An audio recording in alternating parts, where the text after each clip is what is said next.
Great is your faithfulness, O God. You wrestle with the sinner's restless heart. You lead us by still waters into mercy, where nothing can keep us apart.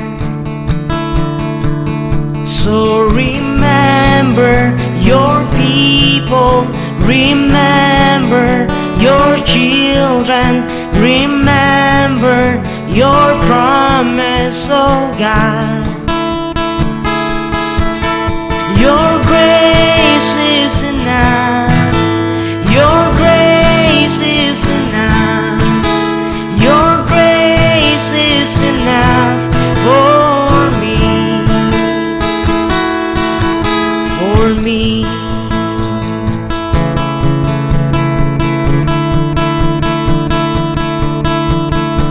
Great is your love and justice, God of Jacob. You use the weak to lead the strong.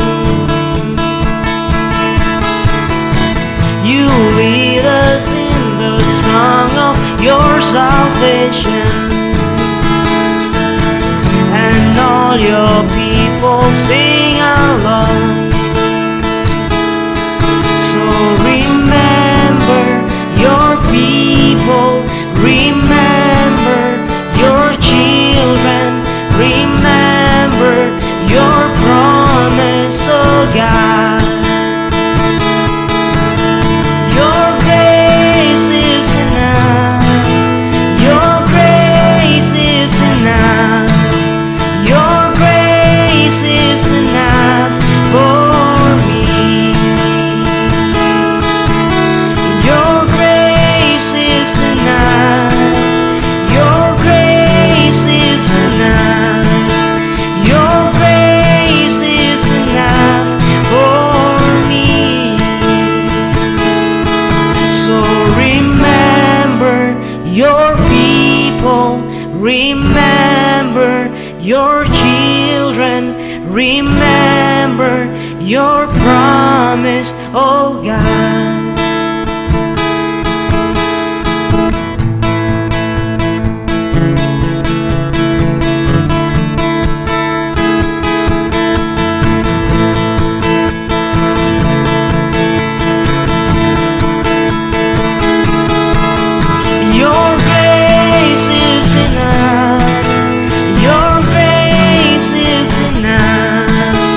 Your grace is enough for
berikan padamu.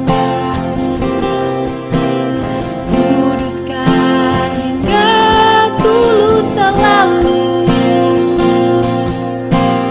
agar aku menyenangkanmu, menyenangkanmu, senangkanmu. Hanya itu kerinduanku, menyenangkanmu, senangkan hatimu. Hanya itu kerinduanku.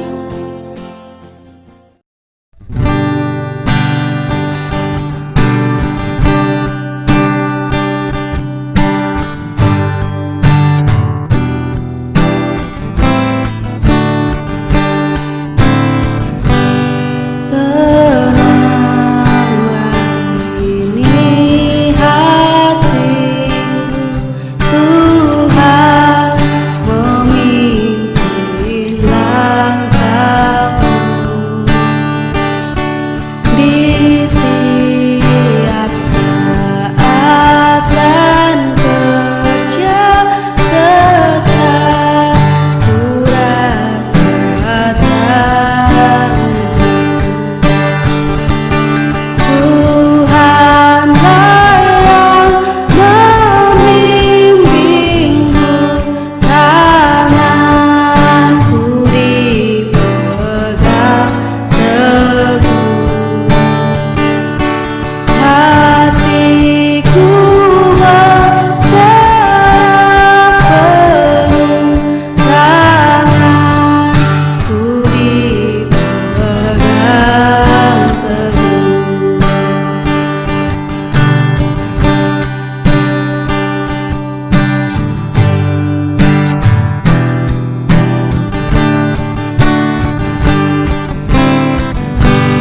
Di malam gelap tenang, di taman indah dan segar,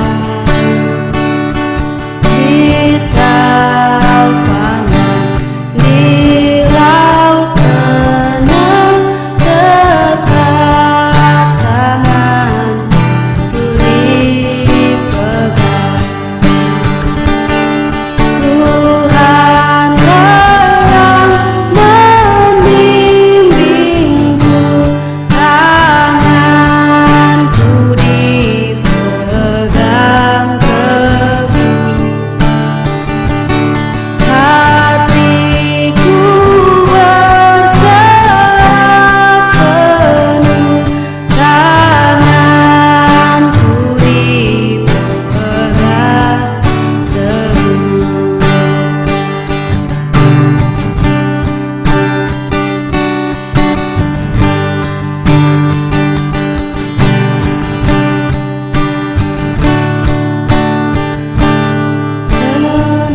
Tenanglah ini hatiku, Tuhan memimpin langkahku.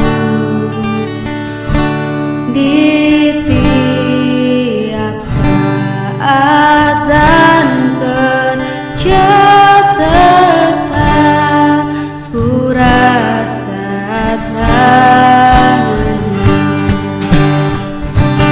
Tuhanlah yang membimbingku, tanganku dipegang teguh, hatiku berserah penuh, tanganku dipegang teguh.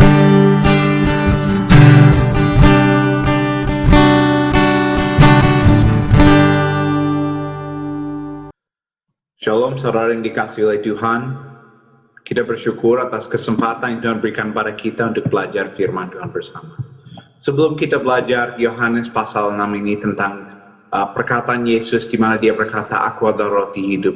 Mari kita berdoa terlebih dahulu. Bapa, kami sungguh bersyukur untuk hidup kami yang Tuhan berikan. Terima kasih untuk Tuhan Yesus yang adalah Tuhan kami, yang datang ke dunia ini dan rela mati bagi setiap kami. Bapa, kami berdoa di dalam nama Yesus, kiranya Tuhan urapi waktu ini di mana kami akan belajar firman Tuhan. Menyertai hamba-Mu yang penuh dengan keterbatasan dan seluruh jemaat yang mendengar, supaya melalui firman Tuhan kami dapat bertumbuh secara rohani dan semakin mengenal Allah secara pribadi dan semakin memahami hadirat dan kasih Tuhan dalam hidup kami. Di dalam Yesus kami berdoa. Amin. Saya mau ajak saudara buka satu bagian firman Tuhan terambil dari Yohanes pasal 6 ayat 22 sampai 40. Kita akan lihat perikop ini secara verse by verse ya, ayat per ayat. Tema adalah di mana Yesus berkata, "Aku adalah roti hidup." Mari kita lihat ayat yang ke-22. Pada keesokan harinya, orang banyak yang masih tinggal di seberang melihat bahwa di situ tidak ada perahu, selain daripada yang satu tadi, dan bahwa Yesus tidak turut naik ke perahu itu bersama-sama dengan murid-muridnya, dan bahwa murid-muridnya saja yang berangkat. Tetapi sementara itu, beberapa perahu lain datang dari Tiberias, dekat ke tempat mereka makan roti, sesudah Tuhan mengucapkan syukur atasnya. Ketika orang banyak melihat bahwa Yesus tidak ada di situ dan murid-muridnya juga tidak, mereka naik ke perahu-perahu itu lalu berangkat ke Kapernaum untuk mencari Yesus. Teman-teman, di perikop ini kita lihat latar belakang adalah bahwa ini satu hari sesudah Yesus memberi makan kepada 5.000 orang. Dan masa ini yang sudah diberi makan oleh Tuhan Yesus, mereka mencari Tuhan Yesus. Kita melihat peta dari Danau Galilea ini, teman-teman. Ini kota Tiberias yang adalah kota Romawi, dan ini adalah Kapernaum di mana mereka mencari Yesus. Kota Kapernaum adalah kota di mana Yesus tinggal selama pelayanan di dunia selama 3,5 tahun, teman-teman. Kita melihat dikatakan ketika orang banyak menemukan Yesus di seberang laut itu, mereka berkata kepadanya, "Rabi, bila mana engkau tiba di sini?" Jadi teman-teman, mereka tanya kepada Yesus, tapi dia malah tanya balik kepada mereka. Jawab Yesus kepada mereka, "Aku berkata kepadamu, sesungguhnya kamu mencari aku bukan karena kamu telah melihat tanda-tanda, melainkan karena kamu telah makan roti dan kamu kenyang." Jadi mereka tanya di mana, dia tanya mengapa ya. Jadi dia tanya balik kepada mereka. Mengapa mereka datang? Dan kelihatan mereka memiliki motif yang tidak benar. Mereka datang untuk dapat free lunch ya, makan siang gratis ya. Wonder bread ya. Roti mujizat ya. Ini adalah roti tawar yang paling terkenal di Amerika, namanya Wonder bread ya.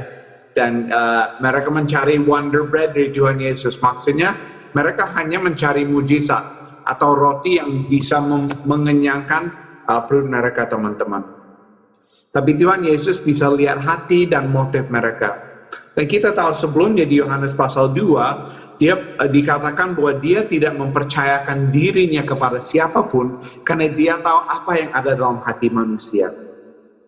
Dan terbukti ya bahwa mereka hanya datang untuk mencari makanan, bukan untuk mencari Yesus ya, teman-teman. Ada banyak orang seperti ini ya di dunia ini, atau orang yang datang ke gereja atau pura-pura datang mau terima Yesus, padahal mereka hanya mau mendapatkan sesuatu, teman-teman. Dan Tuhan Yesus bisa melihat motif mereka hanya tergerak oleh perutnya, karena satu hari sebelumnya mereka sudah dikenyangkan oleh roti di mana dia membuat mujizat, dan mereka boleh makan sampai kenyang. Dia berkata seperti ini ke mereka. Ini satu ayat yang sangat kunci. "Bekerjalah bukan untuk makanan yang akan dapat binasa, melainkan untuk makanan yang bertahan sampai kepada hidup yang kekal, yang akan diberikan Anak Manusia kepadamu. sebab dialah yang disahkan oleh Bapa Allah dengan meterainya. Teman-teman, mereka mencari roti fisik ya, tapi Tuhan Yesus menegur mereka dan berkata, karena dia tahu motif mereka tidak benar. Bekerjalah atau mencarilah bukan makanan yang dapat binasa ya, melainkan untuk makanan yang dapat bertahan untuk selama-lamanya. Teman-teman, boleh dikatakan ini adalah salah satu tema atau hal yang diutamakan di dalam seluruh Alkitab. Alkitab selalu utamakan hal-hal rohani atau kekal, bukan jasmani dan sementara. Dan ini message dari Tuhan Yesus, teman-teman. Untuk tidak mencari atau fokus kepada hal-hal yang sementara, yang akan binasa, dan tidak memiliki makna yang kekal. Teman-teman, saat saya tinggal di Kupang bersama sahabat-sahabat yang ada di Shine House sekarang, dulu kita suka makan bersama yang namanya chicken tikka masala ya. Ini seperti masakan India ya. Dan dulu saya senang banget untuk masak ini ya. Karena saya tahu di restoran sangat mahal, tapi kalau kita buat di rumah, itu kan harganya murah dengan bahan-bahan yang dapat beli di pasar Oiba. Dan juga rasanya enak sekali ya. Kalau teman-teman mau lihat resep ini, silakan catat sendiri resep ini, resep chicken tikka masala. Tapi teman-teman, saya sadar ya, saat saya masak ini, saya kayak merasa seru ya. Saya merasa bahwa ini exciting ya. Tapi ternyata saya waktu masak ini saya kayak bisa sepanjang hari mikirin masakan ini dan resep bumbu-bumbunya. Dan saya ternyata sadar bahwa ini bukan sesuatu yang terbaik sih. Maksudnya Tuhan mau kita menikmati hidup kita, makanan yang Dia berikan kepada kita. Tapi ini bukan the main thing. Ini bukan hal essential dalam hidup kita. Dan Tuhan Yesus berkata, jangan mencari hal-hal yang akan binasa. Roti, makanan, chicken tikka masala. Cari uang, pendidikan tinggi, sukses di dunia, atau ketenaran, atau tampilan yang baik, atau banyak followers di IG atau FB, teman-teman. Jadi iblis, dia selalu menawarkan hal-hal kepada kita yang sementara. Karena dia tahu itu tidak akan ada nilai di dalam kekekalan. Hanya hidup sekedar mencari uang, atau hanya mencari kepintaran, atau pendidikan tinggi, atau hanya mencari ketenaran di FB atau di Instagram. Hal-hal ini tidak akan bertahan selama-lamanya. Dan hal ini kelihatan amazing ya, padahal tidak memuaskan. Hanya kelihatan enak, tapi akhirnya tidak memuaskan hati dan juga tidak punya nilai di dalam kekekalan. Teman-teman, saya teringat suatu saat saya dalam perjalanan pulang dari Kupang, dijemput sama keluarga dari bandara ke rumah naik taksi.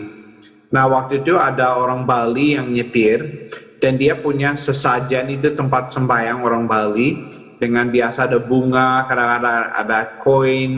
Terus waktu itu dia taruh kerupuk di dalam gitu, dan saya bersama Joy, dan Joy itu suka makan kerupuk gitu. Jadi dia melihat kerupuk di tempat sembahyang orang Bali itu, dan saya tahu dia mau ambil kerupuk itu dan makan, teman-teman. Tapi saya bilang, Joy, nggak boleh gitu. Dan akhirnya dia nggak ambil. Tapi saya teringat satu hal ya teman-teman. Kita mencari makanan atau sesuatu yang memuaskan dari dunia, itu seperti kita makan kerupuk 1 bulan. Kira-kira teman-teman bisa kenyang nggak? Saya teringat ya, waktu saya di SMP, SMA, waktu saya sungguh-sungguh serahkan hidup saya kepada Tuhan Yesus, saya hidup untuk hal-hal yang lain. Salah satu adalah menjadi jago main American football. Ini adalah olahraga yang paling terkenal di Amerika. Dan kalau di SMA saya dan juga SMA yang lain, yang jago main American football itu yang paling popular gitu. Jadi saya punya motif yang nggak benar. Tanpa sadar, saya mau jadi jago di lapangan American football. Jadi saya bikin bodinya besar supaya jago gitu di lapangan American football. Tapi tahu nggak teman-teman, di akhir season terakhir saya saya benar-benar merasa kosong sekali. Dan itu tidak memuaskan saya. Begitu pula dengan segala hal yang saya pernah ngalamin sebelumnya. Tidak ada dari dunia ini yang memuaskan kita. Baik itu makanan, baik itu olahraga, baik itu traveling, baik itu jadi tenar di sosmed. Apapun itu, teman-teman mencari yang tidak memiliki nilai kekal. Pertama, tidak akan memuaskan teman-teman saat ini. Kedua, tidak akan memberi upah kepada teman-teman di dalam kekekalan. Dan Tuhan Yesus tahu bahwa apa yang ada di dalam kekekalan itu lebih penting daripada apa yang ada di dunia. Itulah sebabnya dia mengingatkan di sini, teman-teman. Ayat 28 berkata, lalu kata mereka kepadanya, apakah yang harus kami perbuat supaya kami mengerjakan pekerjaan yang dikehendaki Allah?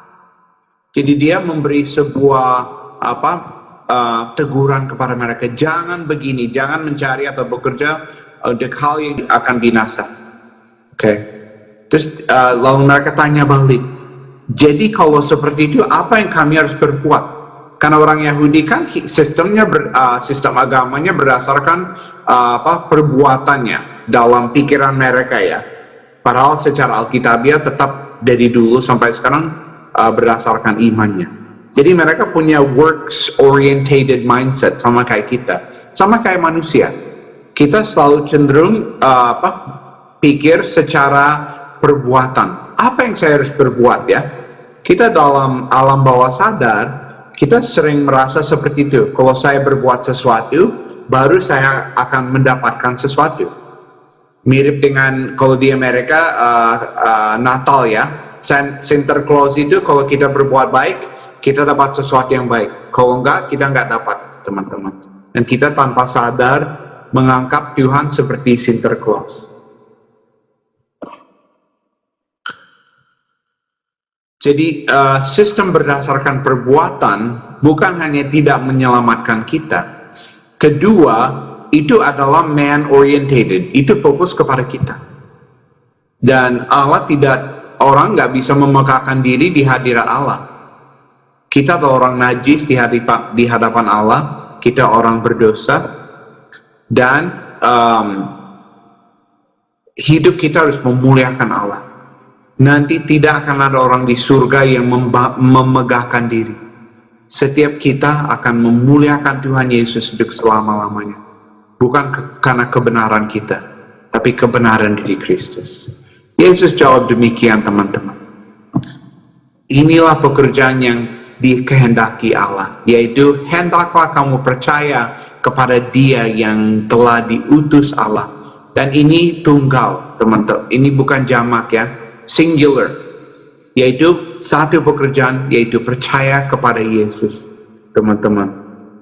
Yesus yang mati dan bangkit di salib, dan melalui Dia dapat keselamatan kekal. Ini kembali kepada zaman Abraham, tetap berdasarkan imannya. Jadi manusia pertama, Adam dan Hawa, Allah membuat tunik ya, dia mengorbankan binatang dan kulitnya dikenakan pada mereka. Itu adalah gambaran tentang Yesus, teman-teman. Termasuk Kain dan Habel mempersembahkan domba, dan juga seluruh perjanjian lama.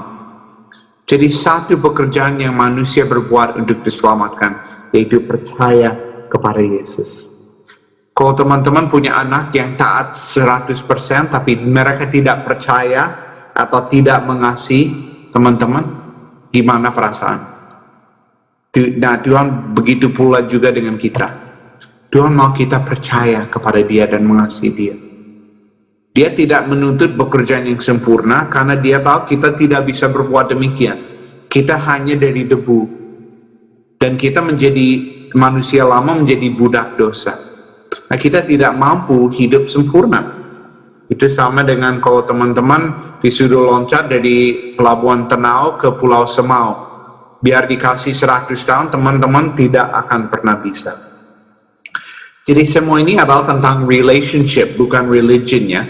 Kita memiliki relasi pribadi dengan Allah melalui Tuhan Yesus, bukan melalui agama Kristen, teman-teman sebenarnya. Jadi apa yang tertulis di dalam Alkitab itu berbeda dengan apa yang dikatakan definisi untuk agama di Kamus Webster's. Kamus Webster's berkata, kalau kita berbuat baik, mungkin kita akan masuk surga. Tapi Alkitab berkata, Tuhan Yesus sudah mengerjakan segalanya bagi kita, kita hanya menerima dengan iman. Orang bilang, masa cuma segampang itu ya? Memang segampang itu. Dan tidak ada jalan lain, hanya percaya kepada Dia dan hanya melalui anugerah. Ada satu orang yang ini kayak hanya story ya. Jadi ada satu orang yang berdiri di hadapan pagar surga ya.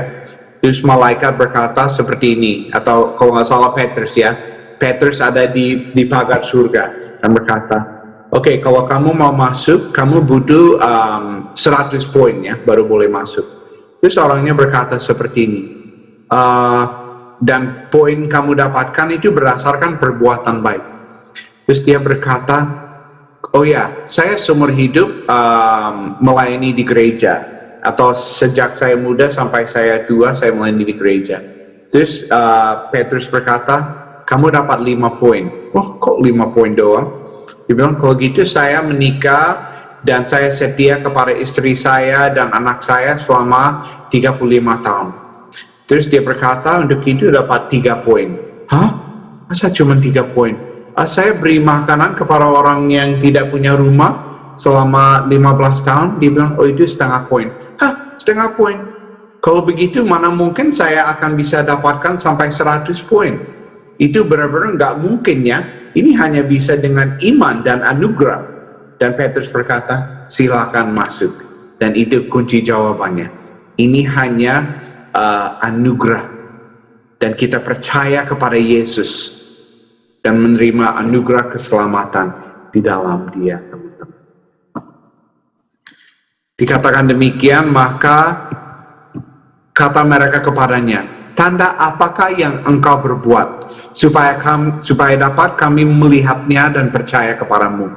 Pekerjaan apakah yang engkau lakukan? Nenek moyang kami telah makan mana di padang gurun. Seperti ada tertulis, mereka diberinya makan rohani dari surga. Jadi teman-teman, kita lihat mereka berusaha manipulasi ya, bahkan dengan begitu rohani mengutip ayat dari firman Tuhan.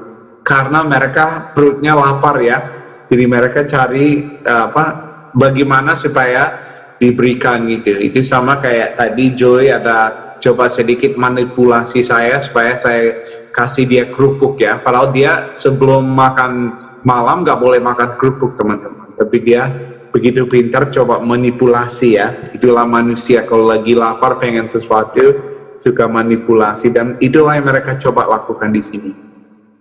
Dan teman-teman juga harus tahu latar belakang kepercayaan orang Yahudi yang sangat percaya kepada mujizat dan tanda-tanda. Karena memang kita melihat ya, tanda ajaib di perjanjian lama itu begitu amazing ya, di mana Tuhan memakai Musa, Elia dan lain sebagainya, teman-teman. Padahal kita tahu ya teman-teman bahwa mostly mujizat tidak menyebabkan iman. Iman timbul dari apa? Pendengaran akan firman. Bahkan Yesus berkata bahwa generasi yang jahat mencari tanda-tanda. Jadi dia tidak memuji mereka akan hal ini. Mereka menuntut sebuah tanda-tanda dari mereka. Maka kata Yesus kepada mereka, aku berkata kepadamu, sesungguhnya bukan Musa yang memberikan kamu roti dari surga, melainkan Bapa-Ku yang memberikan kamu roti yang benar dari surga. Karena roti yang dari Allah ialah roti yang turun dari surga dan yang memberi hidup kepada dunia. Jadi sebenarnya mujizat yang mereka minta ya berdasarkan mana itu, yaitu di mana di zaman Musa Allah turunkan mana buat mereka. Dia memang beri roti kepada mereka, tapi mereka punya kesannya dari sana bahwa dia maunya diberikan mana seperti Allah menurunkan mana sebagai tanda ya. Tapi Tuhan Yesus berkata ya, bukan Musa yang memberikan kamu roti dari surga. Musa hanya alat atau manusia seperti kita. Roti itu bukan dari Musa, itu dari Allah.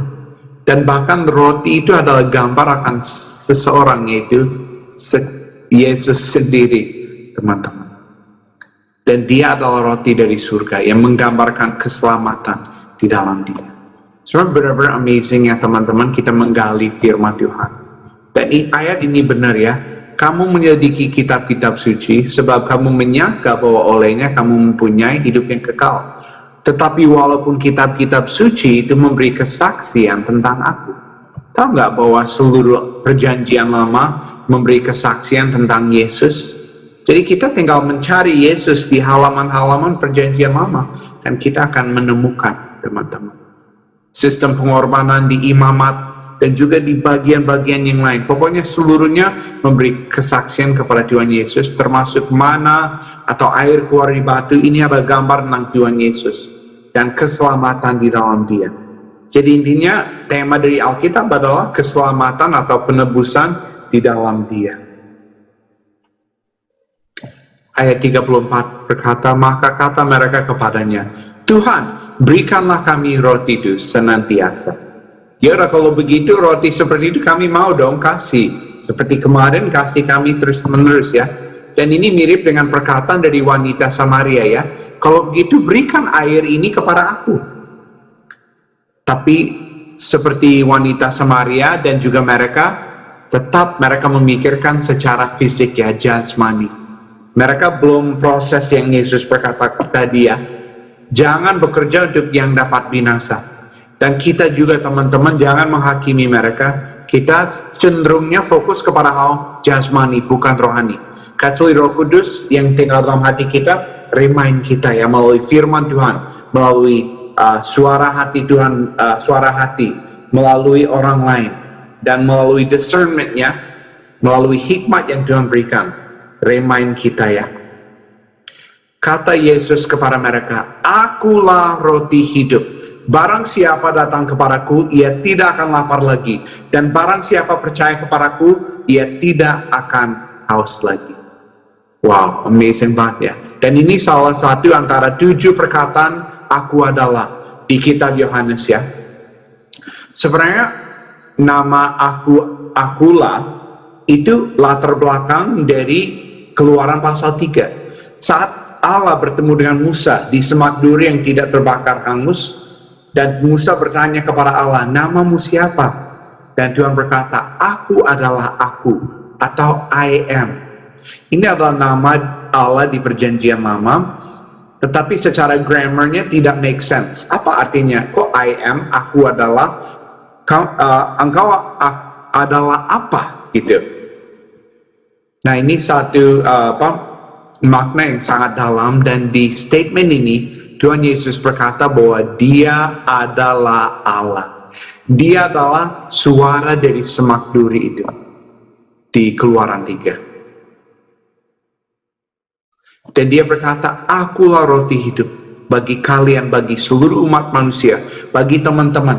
Dia adalah roti hidup. Kalau di Indonesia kan makanan pokok itu nasi ya. Kalau di Israel waktu itu makanan pokok itu roti. Kalau di Amerika makanan pokok itu tergantung. Kalau makan malam itu makanan pokok itu daging ya. Kayak kamu makan apa makan malam? Steak atau ikan atau ayam ya. Saya lucu ya, kadang-kadang di Indonesia selalu dipikirkan bahwa roti adalah makanan pokok, padahal di Amerika beda-beda. Kami makan nasi, makan kentang gitu. Ada juga kadang-kadang kesan yang lucu, misalnya dulu ada yang bilang begini ke saya, kalian orang barat badan besar-besar karena makan banyak keju ya. Dan saya ketawa kalau saya sampaikan ini ke teman-teman, mereka juga ketawa di Amerika. Bukan karena kejunya, mungkin makan kebanyakan kali. Ya, tapi bukan tentang roti, nasi atau apa. Itu semua beri kesaksian, bahkan jujur ya. Setiap kali teman-teman makan nasi, ingat Tuhan Yesus ya. Jangan fokus ke nasinya. Ingat, dia adalah nasi hidup ya, atau beras hidup bagi setiap kita. Artinya dia adalah apa yang kita membutuhkan.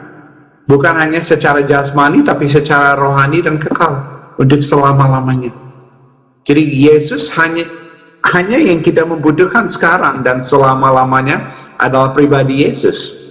Dan Allah ingin berkata kepada kalian atau remind kalian seperti ini. Apa yang kalian pikirkan bahwa kalian membutuhkan sekarang atau hari ini? Apa yang teman-teman merasa saya kekurangan ini? Kenapa Tuhan belum menjawab doa saya? Dan Tuhan menjawab begini, aku adalah apa yang kamu membutuhkan. Saya mau menjadi itu bagi kamu. Dan ternyata apa yang teman-teman merasa bahwa teman-teman membutuhkan hal itu hari ini, sebenarnya bukan hal itu, tapi teman-teman membutuhkan Allah sendiri. Karena kita diciptakan dengan demikian. Hanya Allah dapat memuaskan hati dan hidup kita. Dan segala hal yang lain yang ada di dunia tidak akan memuaskan, bahkan sampai selama-lamanya. Baik itu uang, terkaya di dunia bilang nggak memuaskan. Baik itu ketenaran, yang tenar bilang nggak memuaskan. Yang mencari pasangan hidup misalnya, itu juga bukan sesuatu yang benar-benar memuaskan hati sepenuhnya. Ada bagian dalam hati yang hanya bisa dipuaskan oleh Allah. Jadi saya mau mendorong teman-teman untuk selalu fokus kepada Dia. Utamakan Dia dalam hatimu. Dan meninggalkan segala sesuatu yang teman-teman mencari atau utamakan yang bukan kekal dan bukan connected sama Dia. Dan teman-teman akan hidupnya berbeda sekali. Teman-teman akan mengalami kepuasan sejati, damai dan sukacita dalam hidupmu. Tidak perlu yang lain-lain. Kita hanya membutuhkan Yesus. Dan Dia menjanjikan ya, bahwa Dia akan mencukupi segala sesuatu dalam hidup kita. Dia adalah Tuhan kita. Dan melalui Dia kita dapat akses kepada Bapa di surga. Aba Bapa. Bersyukur bahwa Allah adalah Bapa kita. Bapa kita yang sempurna. Dan Bapa yang kekal, teman-teman. Yesus berkata, tetapi aku telah berkata kepada kamu, sungguh pun kamu telah melihat aku, kamu tidak percaya. Semua yang diberikan Bapa kepadaku akan datang kepadaku, dan barang siapa datang kepadaku, ia tidak akan kau buang.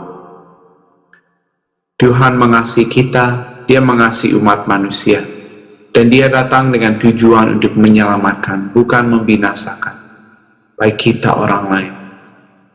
Dia ingin setiap kita menerima Dia sepenuhnya, mewarisi kerajaan kekal di mana kita menjadi anak-anak Allah. Dan apa yang menantikan kita di sana ya teman-teman, itu jauh melebihi segala sesuatu di dunia dan jauh lebih indah dari segala pengalaman indah di sini. Dan boleh dikatakan dilipat kali miliaran kali. Jadi momen kita masuk surga itu akan menjadi momen yang paling indah di luar imajinasi kita. Dan momen itu kita akan sadar bahwa kita ada di sana karena anugerah melalui Tuhan Yesus. Dan kita akan memuji dan memasyurkan nama Tuhan dan pribadi Yesus selama-lamanya di dalam kekekalan. Karena anugerah ini teman-teman. Jadi mari kita sebelum kita masuk surga, kenapa kita harus menunggu untuk menghabiskan hidup kita, memuji, memuliakan Dia, mengenal Dia, bertumbuh dalam pengenalan akan Dia. Mari kita mulai dari sekarang ini, menikmati relasi kita dengan Dia, dan utamakan relasi kita dengan Dia. Sebab aku telah turun dari surga, bukan untuk melakukan kehendakku, tetapi untuk melakukan kehendak Dia, yang telah mengutus aku. Dan inilah kehendak Dia yang telah mengutus aku, yaitu supaya dari semua yang telah diberikannya kepadaku, jangan ada yang hilang, tetapi supaya kubangkitkan pada akhir zaman. Sebab inilah kehendak Bapa-Ku, yaitu supaya setiap orang yang melihat anak dan yang percaya kepadanya beroleh hidup yang kekal, dan supaya aku membangkitkannya pada akhir zaman. Teman-teman, kita memiliki sebuah tujuan kekal di sini, untuk ngalamin kasih Dia yang memuaskan kita, dan juga untuk memperkenalkan orang lain kepada Dia. Dan saya percaya ini adalah momen yang sangat kunci, dan ada pintu terbuka untuk kita memberitakan Injil melalui social media.